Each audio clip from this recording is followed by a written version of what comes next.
Bien-aimés, nous vous saluons dans le nom de Jésus-Christ. Nous revenons encore avec les blessures intérieures et nous sommes en train de lire le livre de Jérémie, chapitre 15, verset 18. Il est écrit ceci: « Pourquoi ma souffrance est-elle continuelle? Pourquoi ma plaie est-elle douloureuse et ne veut-elle pas se guérir?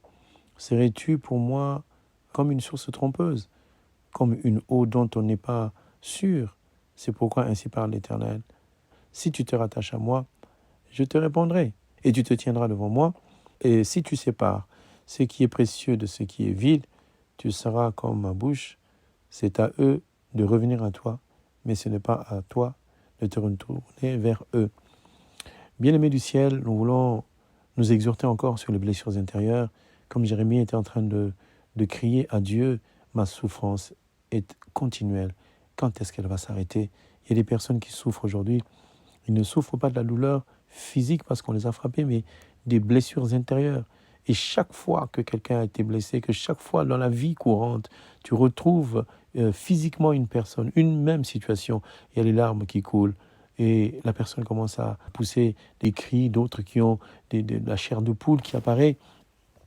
Et commence à trembler parce que la situation revient.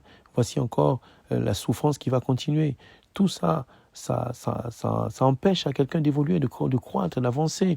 On n'arrive pas à mettre un trait sur le passé, mais la douleur, elle est toujours là. Et on se pose des questions. Nous avons donné plusieurs cas, plusieurs situations. Quand quelqu'un a des blessures intérieures, on a pris le cas d'une femme qui était jeune fille, qui a connu vraiment des difficultés dans son enfance, avec ses parents, avec ses frères, avec beaucoup de personnes, et même une personne qui a été violée, finalement, elle a oublié, et elle se retrouve dans une situation où elle accepte finalement le mariage. Quand elle entre dans le mariage, elle va commencer à avoir des réactions qui vont même étonner le mari ou étonner la femme, et de dire: mais pourquoi il réagit ainsi? Mais c'est parce que les blessures qu'elle avait n'ont pas été guéries. Alors nous demandons beaucoup à ceux qui veulent se marier de résoudre d'abord le problème de blessures intérieures avant de vous marier, parce que vous allez blesser aussi celui que vous allez accepter en mariage ou que vous allez épouser, et vous allez aussi blesser les enfants. Donc les blessures intérieures ne seront pas réparées que par la prière au nom de Jésus-Christ, elles seront réparées par une démarche, une consécration en Jésus-Christ, et la prière viendra pour ôter la douleur. C'est pour ça qu'il y a des choses à faire, il y a des choses à comprendre, il y a des situations à mettre dans notre vie pour mieux saisir et mieux avancer. Et aujourd'hui, on avait voulu apporter quelques premières des solutions pour que ceux qui ont des blessures, qui les ont connues, qui continuent encore à les vivre, ou qui pourront les exhumer plus tard, parce que chaque fois que la situation qui avait causé les blessures reviendra dans les années à venir, eh bien, la personne plonge encore. Je suis toujours dans le livre de Jérémie, cette fois-ci au chapitre 29, au verset 11. Il est écrit ceci: « Car je connais les projets que j'ai formés sur vous, dit l'Éternel, projets de paix et non de malheur, afin de vous donner un avenir et de l'espérance. » Quand on lit ce verset, on occulte souvent la deuxième partie, c'est-à-dire les projets de malheur. Souvent, on prend ce verset pour dire: Dieu a pour nous des projets de bonheur. Mais pourquoi il ne s'est pas arrêté à simplement dire: j'ai des projets de bonheur, ne vous inquiétez pas. Mais pourquoi Dieu a-t-il dit que j'ai des projets de bonheur et non de malheur?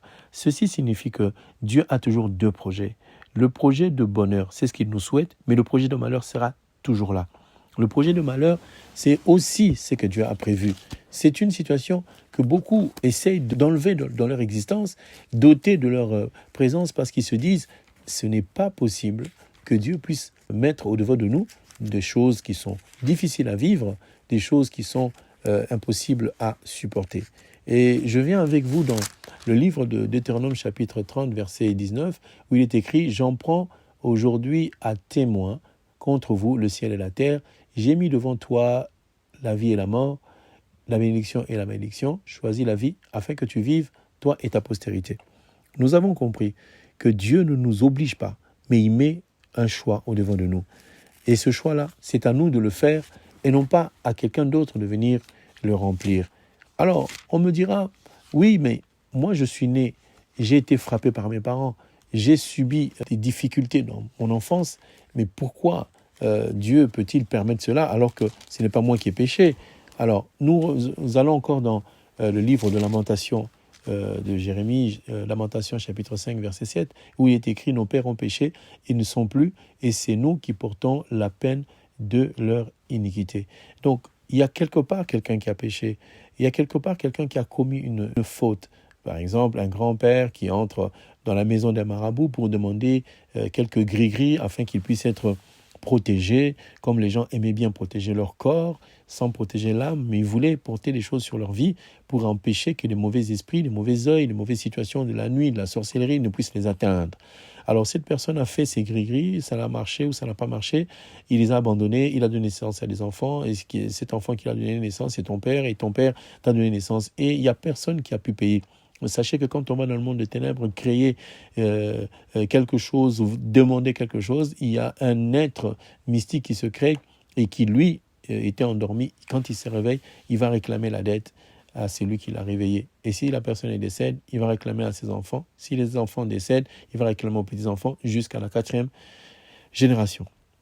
Alors, il y a le cas où quelqu'un a péché et les douleurs sont entrées. Il y a des cas où les parents ont péché, les douleurs sont entrées. Mais dans tout cela, on voulait vous expliquer une chose, c'est que la solution des blessures intérieures proviendra de la dimension où Dieu a dit, tu as des blessures, c'est vrai, tu as des douleurs, c'est vrai, mais moi, Dieu, j'avais mis au-devant de toi 2 projets. Le premier projet, c'est le projet de malheur, mais derrière, il y a un projet de bonheur. Tu es peut-être passé par des blessures intérieures pour que Dieu puisse te sauver. Nous sommes dans Jean chapitre 9. On a posé la question, cet homme, c'est lui qui a péché ou c'est ses parents? Jésus a dit, ce n'est ni lui ni ses parents, mais c'est à cause du fait que les desseins éternels doivent s'accomplir dans la vie de la personne. Donc, peut-être que tu n'as pas péché, mais tu es arrivé sur terre, tu as été flageolé, fouetté, et tu as connu des blessures depuis ton enfance jusqu'à cet âge. Pas parce que tu avais fait du tort, mais parce que simplement le sort est tombé sur toi. Dieu a d'abord commencé par un projet de malheur pour qu'il puisse accomplir ses desseins dans ta vie. Il y a beaucoup de gens qui n'arrivent pas à y croire, mais c'est comme cela. Regardez dans la parole de Dieu. Dieu a d'abord amené le peuple d'Israël en captivité. Ils ont souffert pendant 400 ans. Ils sont sortis à 430 ans. Ils ont marché dans le désert dans la douleur, mais Dieu leur avait promis un pays où coule le lait et le miel. C'est certainement ton cas à toi, bien-aimé. Et là où tu as souffert, tu as passé les moments les plus difficiles de ta vie. Tu t'es dit, mais ce Dieu-là, est-ce qu'il m'a entendu? Mais Dieu entend toujours. Quand son projet de malheur se termine, il entre dans le projet de bonheur. Car il dit, vaut mieux la fin d'une chose que son commencement. Et maintenant, quand tu entres dans le projet de bonheur, il n'y aura plus de malheur. Le malheur atteint les justes, mais l'Éternel en délivre toujours. Il y aura quelques difficultés, mais tu ne seras plus au même stade. Celui qui est au 40e étage ne subit pas les affres du premier étage parce qu'il est déjà un peu plus élevé que celui qui vient de commencer. Alors, je voudrais essayer de montrer que le premier pas de la solution, c'est de savoir que c'est Dieu qui permet toutes choses. Pourquoi a-t-il permis? Lui-même, il connaît, il est dans la préscience. Mais regardez un peu, dans la douleur de quelqu'un, Dieu peut mettre une grâce particulière. C'est-à-dire que dans la famille, tout le monde a une maladie, mais Dieu peut te soustraire de cette maladie-là. On voit Joseph qui, lui, a reçu une grâce particulière. Il est sorti de la prison pour aller devenir Premier ministre dans un pays qui n'est pas son pays d'origine. Donc, toutes ces douleurs qu'il a connues, on peut même appeler cela comme étant des blessures intérieures, parce que le jour où ses frères l'ont vu, ils lui ont dit, mais ne te souviens plus du mal qu'on t'avait fait, on sait qu'on t'avait fait du mal, et tes blessures sont toujours là. Joseph leur a dit non, les blessures, je ne les ai plus. Parce que j'ai compris que c'est Dieu qui m'a amené dans ce plan. C'est Dieu qui a permis que je vous précède. Parce que Dieu savait que la famine allait arriver. Dieu savait que la disette allait arriver. Peut-être que tes blessures, c'est que Dieu sait que dans les années 2020, 22, 24, 25, il y aura une situation tellement difficile que toi, avec tes blessures, en les ayant guéries, tu prendras en charge, tu prendras soin des uns comme des autres, de ta famille, comme de tes amis. Nous allons lire aussi le livre de Matthieu chapitre 16, verset 23. Il est écrit ceci, « Mais Jésus, se retournant, dit à Pierre, « Arrière de moi, Satan, tu mets un scandale, car tes pensées ne sont pas les pensées de Dieu, mais celles des hommes. » Alors, ce verset me pousse à dire que des fois, on a en face de soi quelqu'un qu'on a appelé un bourreau, qu'on a appelé un Satan, on a appelé le diable en personne. Ça peut être une maman, ça peut être un père, ça peut être un professeur, un mari, quelqu'un qui te fait du mal, mais complètement le mal. On souffre, on voit quelqu'un qui est là comme un propriétaire, il nous fait souffrir. On dit que c'est lui le diable. Mais il y a ce verset où Jésus regarde Pierre, il dit à Pierre, arrière de moi Satan. On a compris que l'esprit qui animait Pierre, c'est cet esprit-là que Jésus ne voulait pas voir, et c'est cet esprit-là que Jésus a réprimandé. Quelquefois, nous accusons ce qui est vrai, la personne a fait du tort, a fait du mal. Les parents, des fois, dans leur éducation, n'ont pas fourni d'efforts ou n'ont pas pensé. Aujourd'hui, tu peux avoir des blessures, tes parents ne savent pas que tu es blessé. Donc, ce n'est pas eux qui ont vraiment fait, c'est l'ennemi qui fait au travers d'eux, parce que l'un d'eux, ou au-dessus d'eux, quelqu'un a commis le mal, il est entré dans un monde qu'il ne fallait pas entrer. Alors, j'aimerais que tu considères la personne qui avait fait le mal comme étant une personne innocente et que c'est l'esprit qui agit. Dans chaque homme, dans chaque geste, dans chaque action, il y a un esprit qui agit. Ce ne sont pas les gens qui agissent, ce sont les esprits qui agissent au travers des hommes. Judas Iscariote, pour trahir Jésus, il a fallu qu'on lui donne du pain trempé. Et là, la Bible est claire pour dire que Satan est entré en lui. C'est Satan maintenant qui l'a conduit à livrer Jésus, à le trahir pour qu'il soit arrêté. On dira, oui, mais c'est pas sérieux, comment Iscariote l'a trahi, voilà, la trahison est une mauvaise chose. Mais Jésus savait qu'il fallait qu'il soit trahi pour qu'il aille à la croix afin de nous sauver. Certains malheurs qui nous arrivent, parce que nous avons connu Christ, doivent être pour nous des témoignages que Dieu nous aime et nous a tellement aimés, qu'il nous a fait passer d'abord par l'épreuve pour nous faire vivre le bonheur. Les gens qui ont été aveugles, boiteux, estropiés, Dieu est capable de leur donner une vie meilleure. On a vu des gens qui sont pas physiquement en forme, on dit il manque un membre, ils boitent, mais ce sont des personnes qui ont des capacités énormes, millionnaires, milliardaires. C'est possible qu'une personne qui a déjà un défaut, une grosse blessure dans son enfance, que Dieu puisse guérir les plaies afin que la personne soit aujourd'hui adulée, ou du moins entourée de plusieurs personnes, autrefois négligée comme étant un estropié, mais aujourd'hui assis avec les rois et que tout le monde attend de pouvoir s'approcher. Donc, il faut d'abord regarder l'esprit qui agit, qui a agi derrière les parents, qui a agi derrière un violeur, qui a agi pour ne pas garder la haine. Pourquoi ? Parce que Dieu nous dit que tant que nous aurons la haine, tant que nous n'allons pas pardonner, ça c'est Matthieu 6 qui le dit, à partir du verset 9-10, on voit que le verset 11-12 nous montre aussi que si tu pardonnes, Dieu te pardonne. Si tu ne pardonnes pas, il ne te pardonne pas.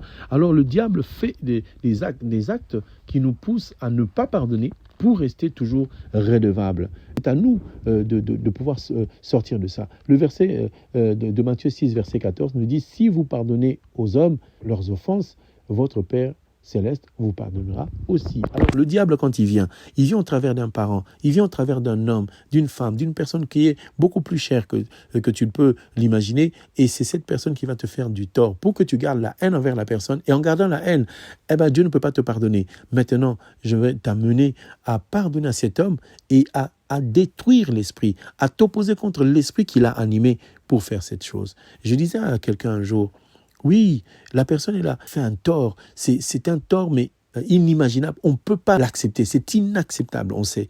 Mais il a été visité par un esprit. L'esprit l'a poussé à commettre l'acte. Et quand il a fini, lui-même regrette jusqu'à ce jour. C'est un tort, oui, on sait. Mais nous devons pardonner. Pardonner n'est pas facile. Il faut s'approcher auprès d'un homme de Dieu. La première démarche, ce n'est pas d'abord de considérer, de demander pardon. Non, on ne peut pas demander pardon tant qu'on n'a pas exhumé. Donc il faut parler, il faut expliquer, il faut vider son sac, mettre ce que nous disons souvent, mettre les mots sur les mots. Les mots M-O-T sur les mots M-A-U-X. Si on met les mots sur les mots, si on donne le nom à ce qui nous a fait mal et le nom à la personne qui nous a fait mal, ça soulage le cœur de quelqu'un de savoir, je sais que c'est ma mère qui l'a fait, je sais que c'est mon père qui l'a fait. Mais ça se fait en intimité avec un serviteur de Dieu qui a la capacité d'écouter. Et après cela, on peut passer au stade du pardon. On ne peut pas pardonner simplement en disant, oui, mais pardonne-lui, pardonne à ta maman, il ne savait pas, pardonne à celui-là, le violeur, il ne savait pas, celui qui t'a fait du tort. Non, pardonner dans le sens où c'est un humain qui a agi, qui était en face de toi, mais c'est un esprit qui est entré dans la personne. Et quand on comprend cela, avec l'aide du Saint-Esprit, le pardon peut devenir facile pour dire, si on pardonne, Dieu aussi va nous pardonner. Donc j'avais voulu apporter quelques éléments, ça ne suffira pas. Il y a beaucoup d'autres choses, mais c'est une démarche. On est obligé de parler en peu de mots, en peu de temps, mais montrer que la première démarche, c'est d'abord de parler, de dire les mots, de dire les choses qui ont été faites, c'est quoi qui a été fait, qu'est-ce qu'on t'a fait, à quel moment on l'a fait, comment on l'a fait, qui l'a fait. Et toutes ces choses vont permettre à la personne de pleurer, de sortir des larmes. Et quand il le dira, le poids va sortir, les chaînes vont tomber. Et après quoi, on va amener la personne à comprendre que dans tout ça, Dieu a peut-être voulu que ce mal-là arrive pour que tu prennes conscience et que tu grandisses, tu mûrisses, que tu sois capable d'aider aussi les autres. Il y a des enfants qui ont été abandonnés, jetés dans une poubelle. Ils le savent, ils ont grandi, sans père, sans mère, et qui plus tard ont reçu la grâce de Dieu. Ils sont devenus millionnaires et ils ont compris que c'est Dieu qui avait permis cela. Aujourd'hui, ils ont encore plus d'amour. Mais bien aimés, je vous rassure, si Dieu enlève les plaies, vous allez devenir encore plus profondément attaché à Christ et l'amour de Dieu va couler en vous. Donc, il y a une démarche à faire. C'est d'abord parler, ensuite demander pardon et enfin comprendre le pourquoi de toutes ces choses. Comprendre c'est quoi? C'est que Dieu avait peut-être un plan de malheur avant, maintenant on entre dans le plan de bonheur. Peut-être c'est les parents qui ont commis des choses. Donc auquel cas il faut dire, ce ne sont pas les hommes, les parents qui ont commis, mais c'est l'esprit qui les animait. Et la plupart des parents qui aujourd'hui ont donné naissance à des enfants ne connaissaient pas la parole ou n'étaient pas dans la même dimension que nous sommes aujourd'hui. Vous qui écoutez cette parole, vous êtes entrés dans une autre dimension, là où on vous explique les choses que peut-être les parents, les grands-parents n'ont pas connues. Alors, si Dieu permet que vous puissiez écouter ce message, c'est que Dieu a déjà commencé le plan de la guérison et le plan de la rédemption et d'élévation de la vie de chacun. La bénédiction est rattachée à la présence de Dieu dans votre cœur, mais s'il y a la haine, s'il y a les blessures, s'il y a la colère, cette bénédiction va tarder. Mais alors, approchez-vous d'un serviteur de Dieu. Dieu a permis certaines choses. Alors, ne restez pas sur ces choses-là. Ne restez pas sur le mal du passé. Avancez parce qu'il a un projet pour l'avenir, un projet pour le futur. Que Dieu vous bénisse.